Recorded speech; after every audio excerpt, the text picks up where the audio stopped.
मार्च तक। मैं हूं गौरव सावंत और हम बात कर रहे हैं किस तरह उत्तर प्रदेश के चुनाव में जुबान तलवार बन गई है। चंद रोज पहले उत्तर प्रदेश के मुख्यमंत्री योगी आदित्यनाथ ने विरोधियों को 10 मार्च की बात, गर्मी शांत कर देने की बात की थी, दावा किया था। तो अखिलेश यादव ने चुनावी साझेदार जयंत चौधरी के साथ कुछ इसी अंदाज में जवाब भी दिया और जयंत चौधरी ने वोटरों से अपील की कि बीजेपी नेताओं की चर्बी उतार दो। देखिए उत्तर प्रदेश के चुनावी समर में नेताओं की जुबान की धार इस समय कितनी तेज होती जा रही है।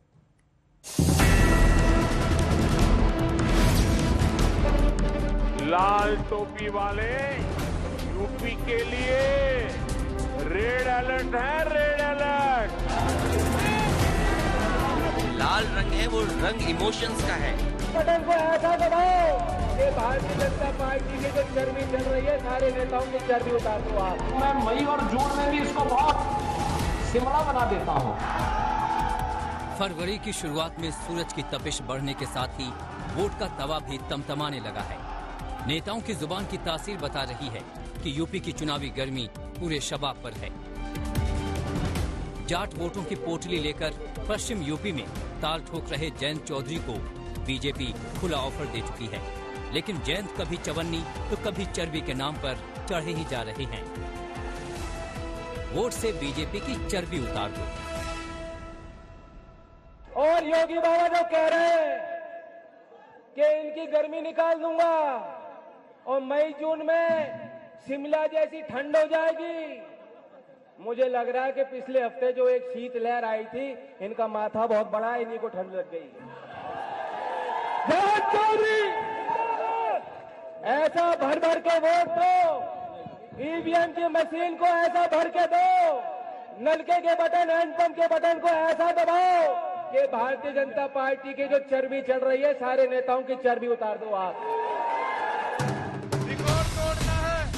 बीजेपी के खिलाफ लड़ाई में उतरे समाजवादी पार्टी और आरएलडी गठबंधन में जयंत की मुखरता साफ साफ झलक रही है।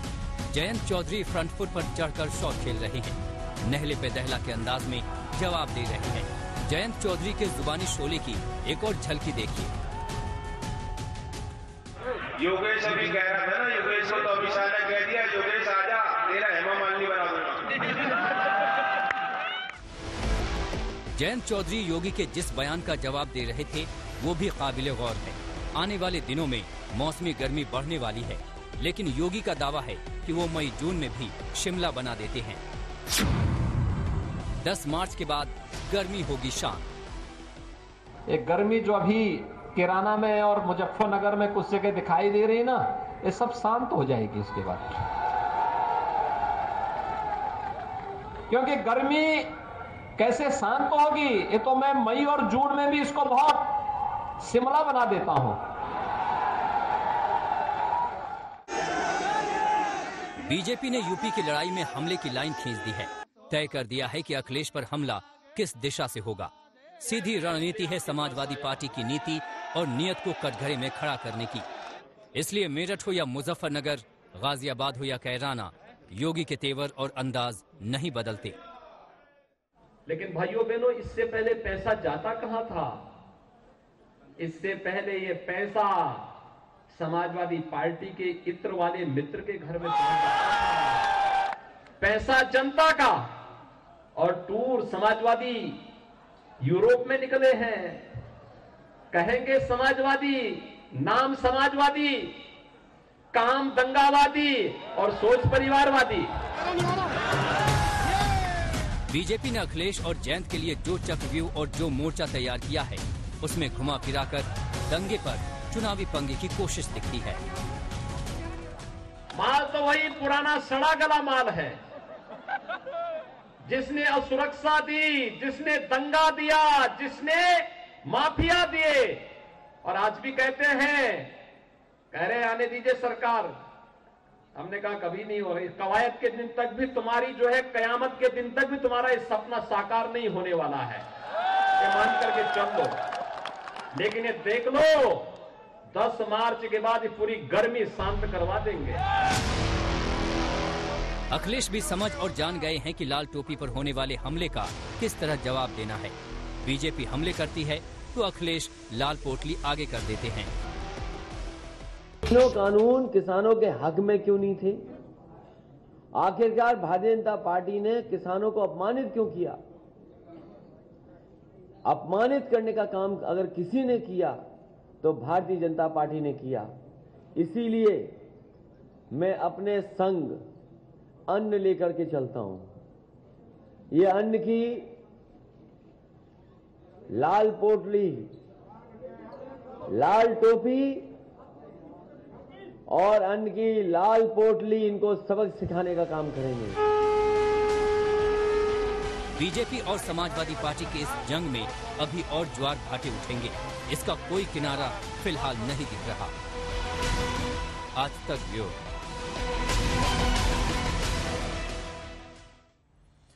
उत्तर प्रदेश की चुनाव में गर्मी पर गर्मागर्मी हो रही है। आज उत्तर प्रदेश में जोरदार प्रचार का दिन रहा। अगर हम योगी आदित्यनाथ की बात करें तो उनके गर्मी शांत कर देने का जो दावा किया गया तो अखिलेश यादव ने उसका पलटवार किया। क्या कहा योगी आदित्यनाथ ने, क्या कहा अखिलेश यादव ने, हम आपको दोनों की बात सुनवाते हैं।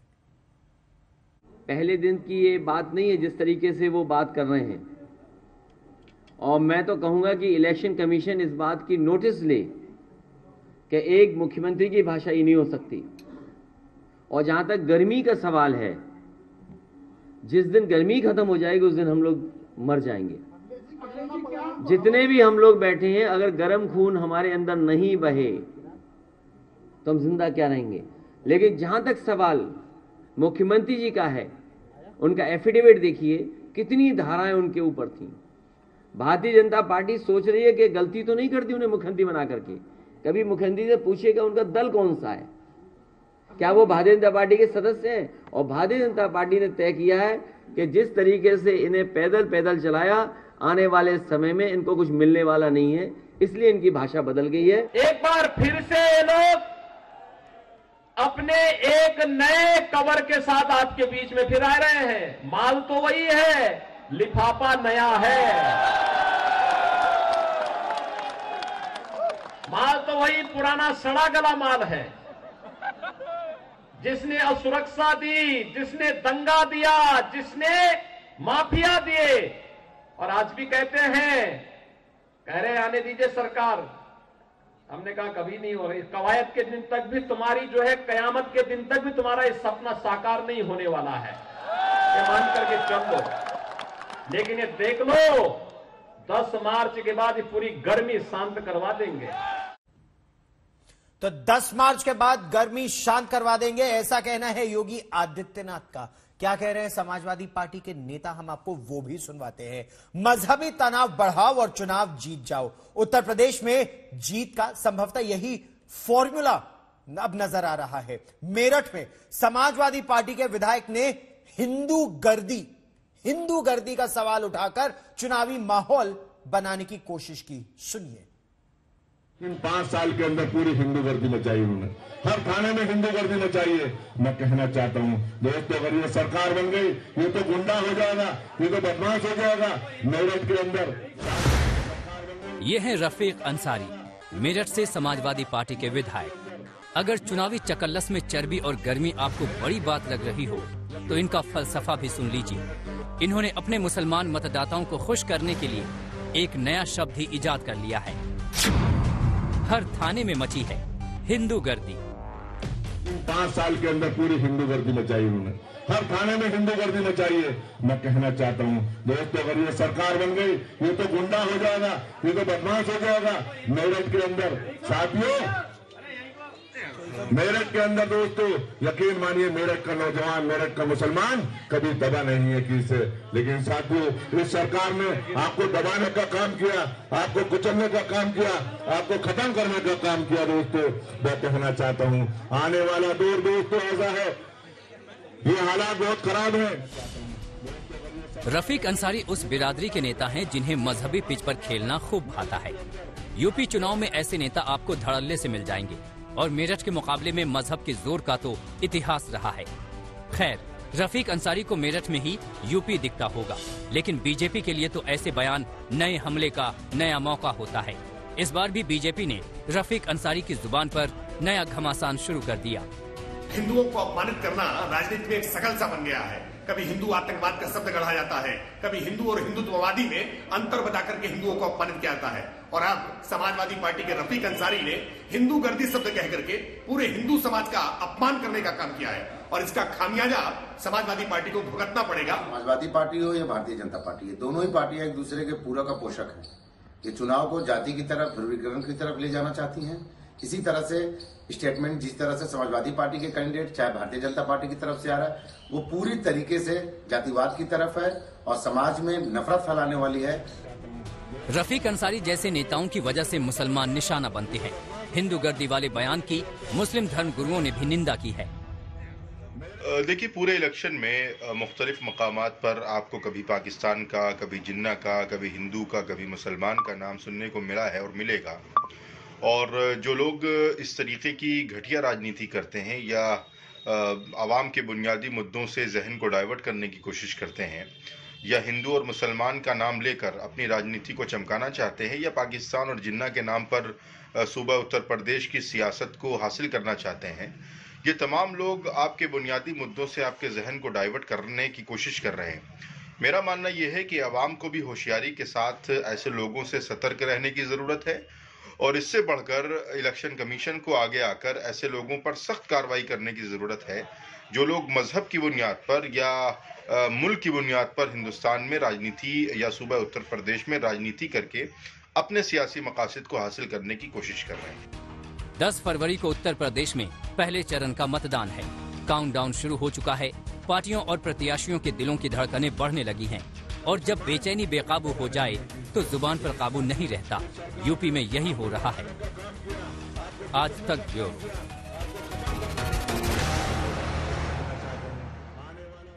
आम बजट को विपक्ष ने खारिज किया।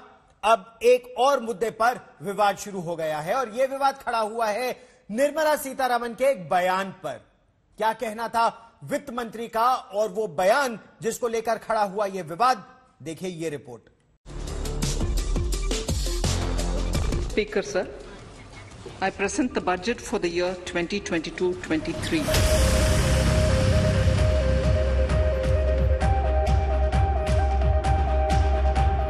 राहुल गांधी को शायद समझ में नहीं आया।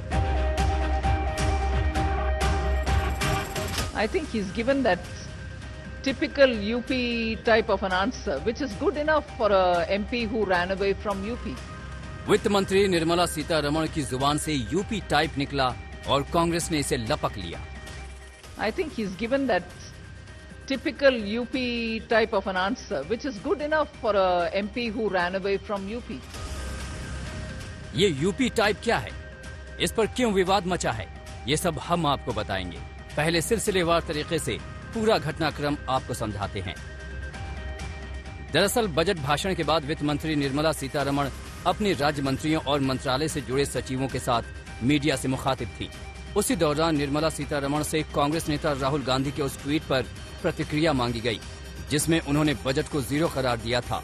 इस सवाल का जवाब देने के लिए वित्त राज्य मंत्री पंकज चौधरी सामने आए। राहुल गांधी को शायद समझ में नहीं आया होगा, यही बात सही है, क्योंकि इस बजट में सारे चीजों की सारी व्यवस्था की गई है। अभी मैडम सारी चीज का आंसर दे भी रही हैं। हर सेक्टर के लिए दूरगामी बजट है ये, निश्चित तौर से इससे देश को और भविष्य में फायदा होगा। वित्त राज्य मंत्री के जवाब के बाद खुद वित्त मंत्री ने मोर्चा संभाला। क्या और किस अंदाज में कहा, आप भी देखिए और सुनिए। I think he's given that typical UP type of an answer, which is good enough for a MP who ran away from UP. Yeah, na? No, that's not right. I wish as a leader of the oldest political party, Shri Rahul Gandhi, please understand what has been said in the budget. On every one of the category that is named, youth, farmer, I have mentioned repeatedly where, what benefits them. दरअसल राहुल गांधी ने budget को zero बताते हुए tweet में कहा था, मोदी सरकार का जीरो बजट, वेतन भोगियों, मध्यम वर्ग, गरीब, वंचित, युवा, किसान, एमएसएमई के लिए कुछ नहीं।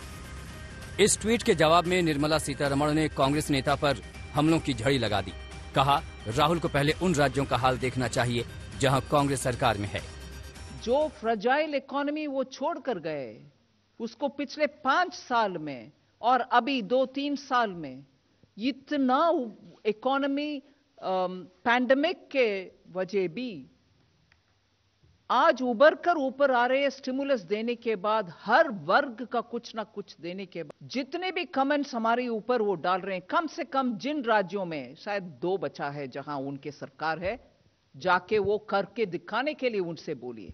क्या पंजाब में एम्प्लॉयमेंट ठीक है? क्या महाराष्ट्र में किसान ठीक है? आज भी महाराष्ट्र में कॉटन फार्मर्स के बीच में आत्महत्या हो रही है, उसको रोक रहे हैं राहुल गांधी। निर्मला सीतारमण के विस्तृत जवाब के बीच कांग्रेस ने वो हिस्सा निकाल लिया जिसमें वित्त राज्य मंत्री पंकज चौधरी के जवाब को उन्होंने यूपी टाइप कहा था। राहुल गांधी को शायद समझ में नहीं आया होगा, यही बात सही है, क्योंकि इस बजट में सारे चीजों की सारी व्यवस्था की गई है। अभी मैडम सारी चीज का आंसर दे भी रही हैं। I think he is given that typical UP type of an answer, which is good enough for a MP who ran away from UP. Nirmala ने ये बात वित्त राज्य मंत्री पंकज चौधरी के जवाब में कही। उनके कहने का शायद मतलब हो, मंत्री ने ठेठ और बेलाग अंदाज में राहुल गांधी को जवाब दे दिया। उन्होंने यूपी टाइप को तारीफ के तौर पर इस्तेमाल किया था, लेकिन प्रियंका गांधी ने तुरंत इसे मुद्दा बना लिया। प्रियंका ने ट्वीट किया, निर्मला सीतारमण जी, आपने यूपी के बजट के झोले में कुछ डाला नहीं, ठीक है, लेकिन यूपी के लोगों का इस तरह अपमान करने की क्या जरूरत थी? समझ लीजिए, यूपी के लोगों को यूपी टाइप होने पर गर्व है। हमको यूपी की भाषा, बोली, संस्कृति व इतिहास पर गर्व है। यूपी में चुनाव है और जाहिर है कांग्रेस और दूसरे विपक्षी दल इसे मुद्दा बनाएंगे। आज तक ब्यूरो। प्रधानमंत्री नरेंद्र मोदी ने भारतीय जनता पार्टी के कार्यकर्ताओं को बजट की बारीकियां बताई। प्रधानमंत्री ने कहा कि यह बजट देश की अर्थव्यवस्था को रफ्तार देने के साथ साथ आधुनिक भारत का निर्माण करने में सहायक होगा। नए अवसरों का, नए संकल्पों की सिद्धि का समय है। बहुत जरूरी है कि भारत आत्मनिर्भर बने, और आत्मनिर्भर तो बने ही, आत्मनिर्भर भारत की नींव पर एक आधुनिक भारत का निर्माण हो। निर्मला जी ने जो बजट पेश किया है, बाय एंड लार्ज हम देखें, पॉलिटिकल एंगल अगर हम छोड़ दें, तो जो आर्थिक विषय के लोग हैं, समाज जीवन के लोग हैं, अखबारों में भी देखेंगे, कल टीवी चैनलों की डिबेट में देखेंगे, बजट का बहुत स्वागत हुआ है, बहुत सराहना हुई है। और आपने भी देखा होगा कि इस बजट में देश को आधुनिकता की तरफ ले जाने की दिशा में कई महत्वपूर्ण कदम है।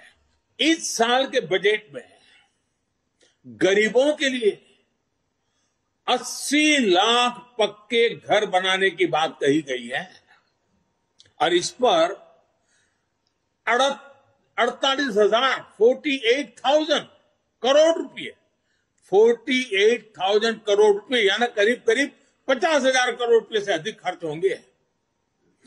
गरीब से मुक्ति का ये भी एक, गरीबी से मुक्ति होनी है, गरीबी से बाहर आना चाहता है, जब घर मिलता है ना, उसका एक हौसला बन जाता है। उत्तर प्रदेश में चुनाव प्रचार धुआंधार चल रहा है। करप्शन, अपराध, मुजफ्फरनगर दंगा ये प्रमुख मुद्दों के रूप में उभरे हैं। कल उत्तर प्रदेश के मुख्यमंत्री योगी आदित्यनाथ ने एक बार फिर मुजफ्फरनगर दंगों को लेकर समाजवादी पार्टी पर निशाना साधा।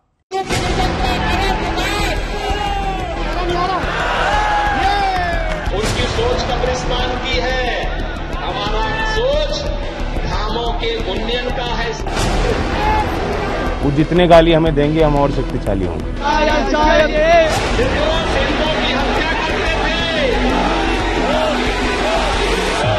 किसानों के घरों पर आग लगाते थे। वो उनके डायलॉग बाजी है, कौन सुन रहा है उनकी बात? समाजवादी पार्टी का एक विकास है, मैं बताऊं, उनके समय का भी एक विकास है।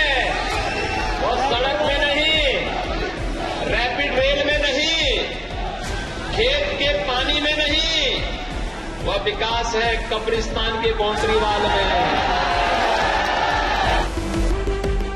वही तेवर, वही आक्रामक और चुटीला अंदाज, बस मंच और शहर बदला था, लेकिन संदेश वही। कल सीएम योगी आदित्यनाथ गाजियाबाद के मोदी नगर में बीजेपी के लिए वोट मांगने पहुंचे थे। उनकी सोच कब्रिस्तान की है, हमारा सोच धामों के उन्नयन का है, इसलिए सिकरी माता के मंदिर का भी पुनरुद्धार हो गया।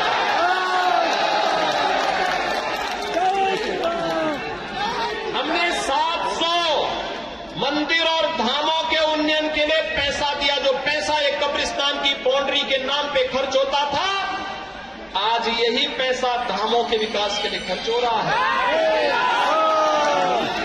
जो पैसा पहले दंगाइयों के सम्मान में खर्च होता था, आज उसी पैसे को हम लोग बुलडोजर की मरम्मत करा के तेल भरवाने का काम करते हैं, जिससे दंगाइयों के ऊपर और हिस्ट्री सीटर के घरों पे चलाने का काम भी करते हैं। योगी की रैली कहीं भी हो, मुजफ्फरनगर दंगों का जिक्र प्रमुखता से होता है। मोदी नगर की रैली में भी हुआ।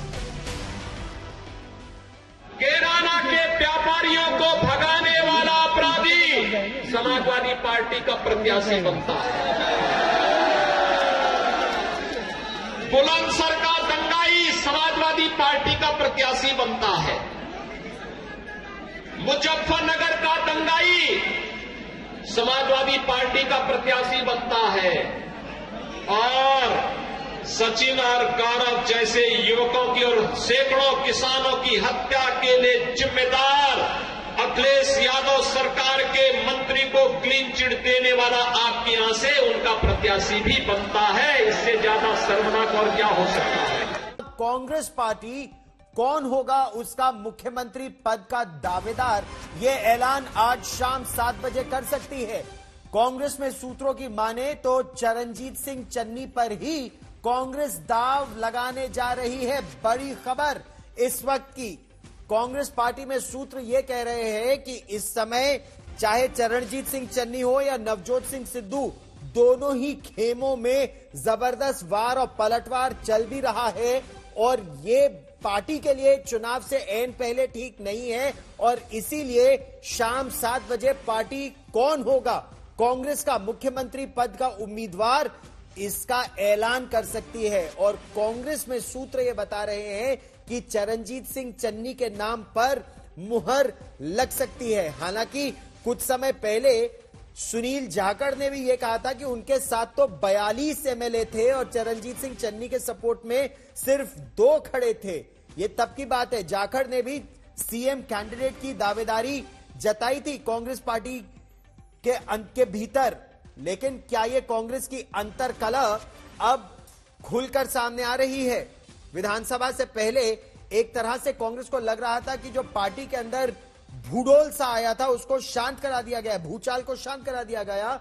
लेकिन रह रहकर चाहे चरणजीत सिंह चन्नी कैंप रहा हो या नवजोत सिंह सिद्धू का खेमा रहा हो, दोनों ने कहा था, दोनों ये इशारा ही कर रहे थे कि मुख्यमंत्री वही बनेंगे। इशारों में जंग काफी लंबी चली। शाम 7 बजे क्या चरणजीत सिंह चन्नी के नाम पर कांग्रेस पार्टी मुहर लगा सकती है? मेरे सहयोगी सतेंद्र चौहान बहुत पैनी नजर रखे इस बड़ी खबर पर और ज्यादा जानकारी के साथ जुड़ रहे हैं। विस्तार से बताइए, कांग्रेस के अंदर इस समय क्या मंथन चल रहा है जो अगले 3.5 घंटे में साफ होने की उम्मीद है? देखिए, पिछले कई दिनों से लगातार कवायद चल रही थी कि पंजाब कांग्रेस में मुख्यमंत्री का चेहरा कौन होगा। और जब राहुल गांधी अभी पीछे अमृतसर आए थे तो नवजोत सिंह सिद्धू ने उनसे साफ कहा था कि अब वक्त आ गया है कि कांग्रेस को चेहरा डिक्लेयर कर देना चाहिए। और नवजोत सिंह सिद्धू ने यह भी कहा था कि मैं मात्र दर्शनी घोड़ा बनकर नहीं रहूंगा। लेकिन और अभी की डेवलपमेंट ये है कि आज सुबह ही नवजोत सिंह सिद्धू के अमृतसर ईस्ट कॉन्स्टिट्यूएंसी में तकरीबन 10 कार्यक्रम थे। वो 10 के 10 कार्यक्रम को निरस्त करके वैष्णो देवी मंदिर चले गए हैं जम्मू में। तो दूसरी तरफ पंजाब कांग्रेस ने ट्वीट किया है और उस ट्वीट में कहा है कि आज शाम 7 बजे तक आप देखते रहिए और पंजाब के लिए आने वाला फेस डिक्लेयर कर दिया जाएगा। और इसमें एक वीडियो भी बाकायदा लगाया गया है। ट्वीट में आप देख सकते हैं और इस वीडियो में डबल फेस दिया गया है फ्रेम में, जिसमें एक तरफ नवजोत सिंह सिद्धू है तो दूसरी तरफ चरणजीत सिंह चन्नी है। तो कुल मिलाकर कांग्रेस ने जिस तरीके से लोगों से पोल करवाया था उसमें 2 फेस दिए गए थे, एक फेस नवजोत सिंह सिद्धू, दूसरा चरणजीत सिंह चन्नी। साथ में लोगों से ये भी पूछा गया था कि क्या वो ऐसा भी चाहते हैं कि पंजाब कांग्रेस को अगर बिना किसी चेहरे के चुनावों में जाना चाहिए, तो वो भी व्यवस्था की गई थी। A, B, C 3 विकल्प दिए गए थे। फिलहाल पंजाब कांग्रेस ने ट्वीट करके जानकारी दी है कि आज शाम 7 बजे तक ये फैसला हो जाएगा कि आने वाले विधानसभा चुनावों में पंजाब कांग्रेस का मुख्य चेहरा कौन होगा। गौरव, ये बहुत बड़ी बात आपने की कि नवजोत सिंह सिद्धू के जितने भी कार्यक्रम थे, अगर 10 कार्यक्रम थे तो 10 के 10 रद्द करके वैष्णो देवी चले गए। इसके क्या मायने निकाले जाए? देखिए, इसके मायने ये निकाले जाते हैं कि नवजोत सिंह सिद्धू कहीं ना कहीं धार्मिक आस्था ज्यादा रखते हैं, और जब भी इस तरह, इससे पहले भी देखा है जब उनको पंजाब कांग्रेस का अध्यक्ष बनाया जा रहा था तो उस समय में भी काफी दिनों तक वो जम्मू में देखे गए थे माता वैष्णो देवी श्राइन बोर्ड के पास में। तो अब भी जब एक फैसले की घड़ी आई है जिसमें चुनाव हो सकता है कि आने वाली पंजाब विधानसभा चुनाव में पार्टी का चेहरा कौन होगा, मुख्यमंत्री पद का दावेदार कौन होगा, तो जाहिर सी बात है नवजोत सिंह सिद्धू के लिए एक बड़ी घड़ी है और ये फैसला उनके जीवन में भी काफी मायने रखता है। और हो सकता है अपनी धार्मिक आस्था को बरकरार रखते हुए नवजोत सिंह सिद्धू माता वैष्णो देवी गए हैं, वहां पर पूजा अर्चना भी करेंगे। तो कुल मिलाकर जहां पर एक तरफ राजनीतिक माहौल पूरे पंजाब में गरमाया हुआ है, तो दूसरी तरफ अब पंजाब कांग्रेस ने जो ये ट्वीट किया है, इसने एक बार फिर से सर्दी के मौसम में कहीं ना कहीं पंजाब की जनता और कांग्रेस के नेताओं को गर्मी का एहसास जरूर करा दिया है और एक बार फिर से कहीं ना कहीं राजनीतिक खलबली का माहौल पंजाब की राजनीति में देखने को मिल रहा है। सतिंदर, इससे पहले आम आदमी पार्टी ने कहा था कि हम तो जनता की राय कर लेंगे, जनता जो कहेगी हम वही करेंगे, और जनता की राय के आधार पर अरविंद केजरीवाल ने दावा किया कि पंजाब की जनता ने जिन्होंने रिस्पॉन्ड किया वो भगवंत मान को चाहते थे। तो क्या यही नुस्खा एक तरह से कांग्रेस भी अब अपना रही है, या फिर हाईकमान का वो निर्णय होगा? और हाईकमान कौन होता है, कुछ इस तरह की बात भी कह चुके हैं सिद्धू। देखिए गौरव, अगर थोड़ा सा पीछे आप जाएं तो पंजाब की राजनीति में 3 बड़ी पार्टियां हैं, कांग्रेस, अकाली दल और आम आदमी पार्टी, और इन तीनों ही पार्टियों ने अपने चेहरे घोषित नहीं किए थे।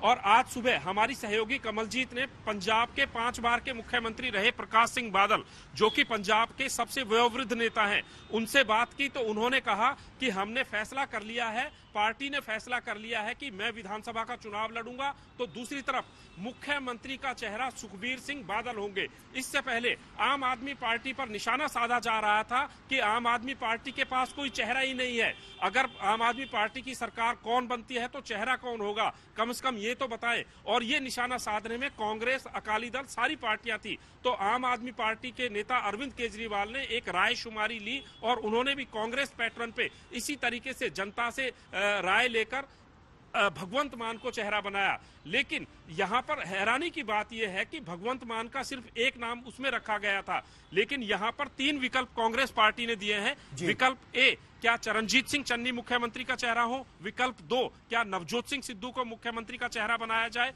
और विकल्प 3, क्या पार्टी बिना किसी चेहरे के जो है इन चुनावों में जाए? तो अब ये पार्टी ने डेटा इकट्ठा कर लिया है और दूसरी तरफ इसके मायने ये भी लगाए जा रहे हैं कि नवजोत सिंह सिद्धू जिस तरीके से लगातार दबाव बना रहे थे, तो उसमें ये लग रहा था कि अगर नवजोत सिंह को चेहरा नहीं बनाया जाता है तो वो नाराज होकर पार्टी छोड़ सकते हैं या फिर इधर उधर जा सकते हैं। लेकिन कांग्रेस ने पूरा समय देखा, टाइम देखा, और अब जब कल सारे नामांकन दाखिल हो चुके हैं और ऐसे में नवजोत सिंह सिद्धू के पास कोई विकल्प नहीं बचा है, तब ऐसी स्थिति में इस नाम का घोषणा किया जाएगा। बड़ी दिलचस्प बात आपने की, और बस अब कुछ घंटे बचे हैं। इस बड़ी खबर पर नजर बनाए रखें। ताजा जानकारी के लिए फिर मैं आपके पास लौटूंगा। तो क्या नवजोत सिंह सिद्धू होंगे वो चेहरा, चरणजीत सिंह चन्नी होंगे, या कांग्रेस बिना किसी चेहरे के साथ आगे बढ़ेगी? शाम 7 बजे साफ होने की उम्मीद है। पंजाब से अब रुख करते हैं उत्तर प्रदेश का, जहां समाजवादी पार्टी का भी धुआंधार प्रचार इस समय जारी है। अखिलेश यादव फ्रंट फुट पर बैटिंग कर रहे हैं। उन्हें पूरा विश्वास है कि इस बार उन्हीं की पार्टी सरकार बनाएगी। शामली में अखिलेश यादव ने आज तक संवाददाता कुमार कुणाल से खास बात की। पश्चिमी उत्तर प्रदेश की लड़ाई है और वो इस समय अब सड़कों पर आ गई है, क्योंकि अब रोड शो का जो एक दौर है वो शुरू हो गया है। 10 तारीख को वोट पड़ने हैं और यहाँ पर सियासी गर्मी बढ़ रही है। आप देखिए कि कैसे अखिलेश यादव अपने समर्थकों के साथ लगातार जो उनके फैन फॉलोइंग है वो इतनी बड़ी है। और ये शामली की सड़कों पर हम इस वक्त खड़े हैं। गर्मी बहुत बढ़ गई है। देखिए, सवाल ये है कि क्या गन्ना किसानों की कीमत समय पर मिलेगी और जो बकाया है वो मिलेगा कि नहीं मिलेगा। जो वादा किया था भारतीय जनता पार्टी ने कि आय दोगुनी होगी किसानों की, और जिस तरीके से कमाई लगातार नीचे जा रही है और महंगाई बढ़ती जा रही है, तो किसान परिवार के घर में खुशहाली नहीं है। तो जब सवालों का जवाब नहीं आएगा किसी के पास, स्वाभाविक है उत्तर प्रदेश को डबल इंजन की सरकार ने बर्बाद कर दिया। शिक्षा का क्षेत्र बर्बाद है, रोजगार है नहीं, तो गर्मी तो स्वाभाविक आएगी। जो खिसियाता है, जिसके पास जवाब नहीं है, वो गर्म होता है। गर्म वो नहीं होता है जिसके पास जवाब हो। जिसके पास जवाब नहीं है वो ज्यादा गर्म है। इसलिए ये गर्मी सर्दी की बात नहीं है। सवाल ये है क्या किसान खुशहाल होगा कि नहीं होगा। और ये चुनाव भारतीय जनता पार्टी बनाम भाईचारा है। अच्छा, आपने कहा कि भारतीय जनता पार्टी बनाम भाईचारा है, लेकिन जिस तरीके से मुख्यमंत्री की भाषा है उस पर भी आपने सवाल खड़ा किया। क्या लगता है कि इस समय जब चुनाव चल रहा है तो ऐसी भाषा, इस तरीके की बातें करना किसका अधिकार क्षेत्र आता है? कैसे ये सारी चीजों मुझे उम्मीद है कि इलेक्शन कमीशन इन चीजों को नोटिस करेगा और स्वाभाविक है इलेक्शन कमीशन देख रहा है आचार संहिता का उल्लंघन होगा भाषा के रूप में या नियमों के रूप में। वो जरूर इस बात पर देखेगा कि आखिरकार एक भारतीय जनता पार्टी हारती हुई पार्टी की भाषा क्या है। और जो जिस तरीके से किसानों का समर्थन हम बाहर देख रहे हैं, पूरा जो बेल्ट है वो आपने भी कहा कि गन्ना बेल्ट है और किसान आंदोलन का सबसे ज्यादा असर पड़ा। तो उनकी अपनी भी मांग है, बहुत सारी तकलीफें हैं किसानों के पास। उनके लिए आपके पास क्या रोड मैप? समाजवादी पार्टी ने तय किया और गठबंधन ने कि आने वाले समय में किसानों को अपने गन्ना भुगतान के लिए धरना नहीं देना पड़ेगा और जब भी उन्हें जरूरत पड़ेगी गन्ने के पैसे की 15 दिन के अंदर भुगतान होगा। और इसके लिए चाहे फार्मर्स कॉर्पस फंड बजट से बनाना पड़े, समाजवादी पार्टी की आरएलडी की सरकार बनने के बाद बनाया जाएगा। अच्छा, एक बात हो रही है, बड़ा ध्रुवीकरण की चर्चा है, खास तौर पे जब हम पश्चिमी उत्तर प्रदेश में आते हैं तो ध्रुवीकरण की चर्चा और तेज हो जाती है और बहुत सारी बातें उसी से निकल करके आती है। आपको लग रहा है क्या कि इस बार जो पिछले 3 इलेक्शन में हुआ था 14, 17 और 19 में, उस तरीके का ध्रुवीकरण फिर से हो सकता है? ये चुनाव किसानों ने अपने मान सम्मान से जोड़ा है। किसानों ने जो तकलीफ और परेशानी का सामना किया है, 700 किसान शहीद हुए हैं, न जाने कितने किसानों पर मुकदमे दर्ज हैं। ट्रैक्टर नहीं चला सकते थे, डीजल नहीं भरा सकते थे ट्रैक्टर में। जब आंदोलन और अपने हक के लिए गए तो कीलें लगाई गई, बोल्डर लगाए गए और न जाने कितने मुकदमे लगाए, लेकिन किसान झुका नहीं। 700 किसान शहीद हुए, उसके बाद भी किसान नहीं झुका। अंतोगतवा सरकार को वोट के लिए वो तीनों कानून वापस देने पड़े। भारतीय जनता पार्टी का एक एक प्रत्याशी अगर कान पकड़ करके 700 बार उठक बैठक भी करेगा तो किसान उन्हें माफ करने वाले नहीं है। अच्छा, हम अभी इस वक्त कैराना वाले इलाके में है, शामली कैराना है, तो क्या लगता है कि ये जो कैराना वाला मसला है, अंतिम सवाल, आखिरी सवाल की क्या कैराना का मसला, जिस तरीके से अमित शाह भी गए, योगी आदित्यनाथ भी गए, अमित शाह जी को थोड़ा और आगे चला जाना चाहिए था। उत्तराखंड में जहां पर 1000 से ज्यादा गांव खाली हैं और बाकायदा भारतीय जनता पार्टी ने पलायन की रिपोर्ट बनाई थी। आखिरकार वहां क्या है? भारतीय जनता पार्टी का उत्तर प्रदेश से इस बार राजनीतिक पलायन होने जा रहा है, इसलिए निराश है, जनता आक्रोश में है। जनता इनका तिरस्कार कर रही है। इनके विधायक, इनके नेता गांव में नहीं घुस पा रहे, और जिस तरह की घटना लखीमपुर में हुई है, इनके भारतीय जनता पार्टी के कार्यकर्ता भी शर्म से अपना झंडा उतार लिए हैं। क्रिप्टो करेंसी निवेशकों की मुश्किलों को आसान करते हुए सरकार ने बजट में इसे बैन न करने का संकेत दिया। वैसे तो क्रिप्टो करेंसी को लीगल करने पर सरकार ने साफ तौर पर अभी कुछ नहीं कहा है, लेकिन इसकी खरीद, फरोख्त, बिक्री को टैक्स के दायरे में लाने से अनुमान अब यह लगाया जा रहा है कि क्रिप्टो करेंसी को सरकार बैन नहीं करेगी। क्रिप्टो करेंसी को लेकर छाई दुविधा को इस बार के बजट ने काफी हद तक दूर कर दिया है। बजट भाषण के बाद प्रेस कॉन्फ्रेंस में वित्त मंत्री ने साफ कर दिया कि आरबीआई के डिजिटल रुपए को ही डिजिटल करेंसी माना जाएगा। इसके अलावा बिटकॉइन और इथेरियम समेत सभी क्रिप्टो करेंसीज को एसेट माना जाएगा। What Reserve Bank issues is the digital currency. Everything that prevails outside of it in the name of digital whatever are assets being created by individuals, and in transacting that asset, if there are profits being made, we are taxing that profit at 30%. We are also tracking every trail of money in that by saying every transaction will be 1% TDS, if I can use that expression. There will be a transaction, TDS, imposed on every transaction in the crypto world, any transaction that is happening outside. Budget में वित्त मंत्री ने crypto currency समेत तमाम तरह के digital assets पर tax लगाने का भी ऐलान कर दिया है। बजट के ऐलान के मुताबिक क्रिप्टो करेंसीज और दूसरी डिजिटल एसेट्स से होने वाली कमाई पर 30% टैक्स देना होगा। इसके अलावा डिजिटल एसेट्स की खरीद और बिक्री पर भी 1% का टीडीएस देना होगा। टैक्स के इस ऐलान से ये भी संकेत मिलता है कि सरकार क्रिप्टो करेंसीज को बैन करने का इरादा छोड़ चुकी है। स्टार्टअप और फिनटेक इंडस्ट्री के लिए यूनियन बजट 2022 काफी बैलेंस्ड आया है, जहां एक तरफ डिजिटल एसेट्स व वर्चुअल करेंसीज को टैक्स फ्रेमवर्क में लेकर सरकार ने बहुत बड़ा कदम उठाया है, वहीं दूसरी तरफ 1.5 लाख पोस्ट ऑफिस ब्रांचेस को कोर बैंकिंग सिस्टम में शामिल करना और उन्हें नेट बैंकिंग इनेबल करना यह दिखाता है कि इंडिया के अगले 25 साल टेक्नोलॉजी ड्रिवन होने वाले हैं। डिजिटल करेंसी लॉन्च करने के लिए 2022-23 का लक्ष्य तय किया गया है। हालांकि अभी तक बड़े देशों में चीन के अलावा किसी भी मुल्क ने डिजिटल करेंसी को लेकर बड़ी प्लानिंग नहीं की है, लेकिन Canada, Japan, Sweden, Switzerland, UK और यूनाइटेड स्टेट्स के साथ साथ यूरोपीय यूनियन भी बैंक ऑफ इंटरनेशनल सेटलमेंट्स के साथ मिलकर डिजिटल करेंसी पर काम कर रहे हैं।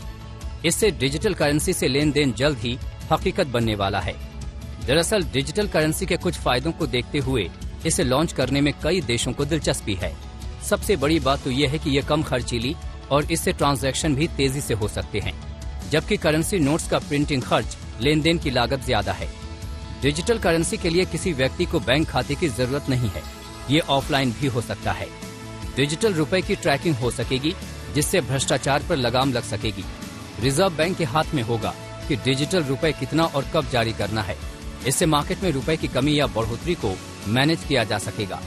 चीन पायलट प्रोजेक्ट्स के जरिए अपनी मुद्रा में डिजिटल करेंसी की हिस्सेदारी 9% पर ले गया है। वहीं भारत में ना तो कोई रिसर्च पब्लिश हुई है और न ही कोई पायलट प्रोजेक्ट लॉन्च किया गया है। इसके साथ ही टेक्नोलॉजिकल इनोवेशन से जुड़ी चुनौतियों और फाइनेंशियल स्टेबिलिटी भी आरबीआई के सामने इसके लॉन्च में बड़ी चुनौतियां हैं। आज तक ब्यूरो। इस बार के बजट में उम्मीद के मुताबिक ही कृषि सेक्टर के लिए कई योजनाओं का ऐलान किया गया है। किसानों की आमदनी बढ़ाने के लिए लागत घटाने से लेकर केमिकल्स का इस्तेमाल घटाने तक कई घोषणाएं वित्त मंत्री निर्मला सीतारमण ने की, लेकिन महंगाई से परेशान किसान की जेब में सीधे पैसा पहुंचाने का कोई ऐलान न होने से किसानों के हाथ मायूसी भी लगी है।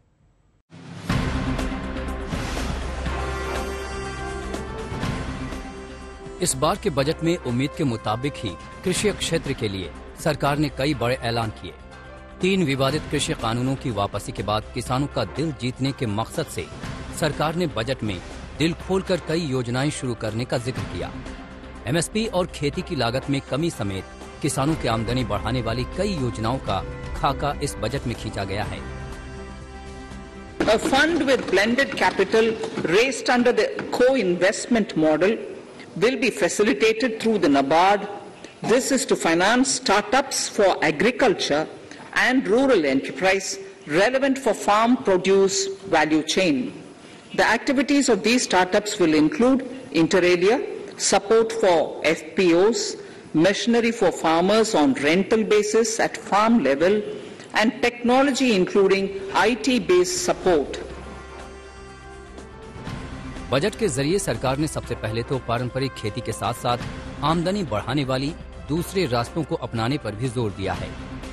केमिकल फ्री नेचुरल फार्मिंग को प्रमोट करने के लिए पहले फेज में गंगा किनारे की किसानों की जमीन 5 किलोमीटर के कॉरिडोर को चुना जाएगा। प्राकृतिक शून्य बजट और जैविक खेती आधुनिक कृषि की जरूरतों को पूरा करने के लिए कृषि विश्वविद्यालयों के कोर्स में बदलाव किया जाएगा। कृषि और ग्रामीण उद्योगों के लिए स्टार्टअप्स को नाबार्ड के जरिए फंड मुहैया कराया जाएगा। ये स्टार्टअप FPO का समर्थन करेंगे और किसानों को तकनीक मुहैया कराएंगे। फसल मूल्यांकन, भूमि रिकॉर्ड, कीटनाशकों के छिड़काव के लिए किसान ड्रोन के इस्तेमाल में कृषि और कृषि क्षेत्र में प्रौद्योगिकी की लहर चलने की उम्मीद है। बजट में वित्त मंत्री ने साफ किया कि समावेशी विकास सरकार की प्राथमिकता है, जिसमें धान, खरीफ और रबी फसलों के लिए किसान शामिल हैं। इसके तहत 1000 LMT धान की खरीद की उम्मीद है, जिससे 1 करोड़ से ज्यादा किसानों को फायदा होगा। ये बजट 5.5 लाख करोड़ रुपए की वृद्धि कर रहा है। एग्रीकल्चर मिनिस्ट्री को अगर हम देखें तो पिछले बार कृषि मंत्रालय का बजट 1,23,000 करोड़ था, इस बार 1,32,000 करोड़ रुपए है। इस बजट में गांव, गरीब, किसान, दलित, महिला, नौजवान सबका ध्यान रखा गया है। किसानों को प्राकृतिक खेती को अपनाने के लिए राज्य सरकारों और MSME की साझेदारी से एक पैकेज पेश किया जाएगा। इसकी मदद से किसान केमिकल फ्री खेती की तरफ आकर्षित हो सकेंगे। इसके साथ ही किसानों की ज्यादा से ज्यादा मदद के लिए कृषि मंत्रालय का दायरा भी बढ़ाया जाएगा। इस बजट में एग्रीकल्चर सेक्टर के लिए में सुधार के लिए भी कई अनाउंसमेंट किए गए हैं, जो अच्छी बात है। हालांकि हमें एग्रोकेमिकल इंडस्ट्री के लिए कुछ अपेक्षित अनाउंसमेंट की उम्मीद थी, जैसे कि एग्रोकेमिकल्स में GST रेट की कमी। हमें उम्मीद है कि सरकार इस चीज पर जल्द ही ध्यान देगी।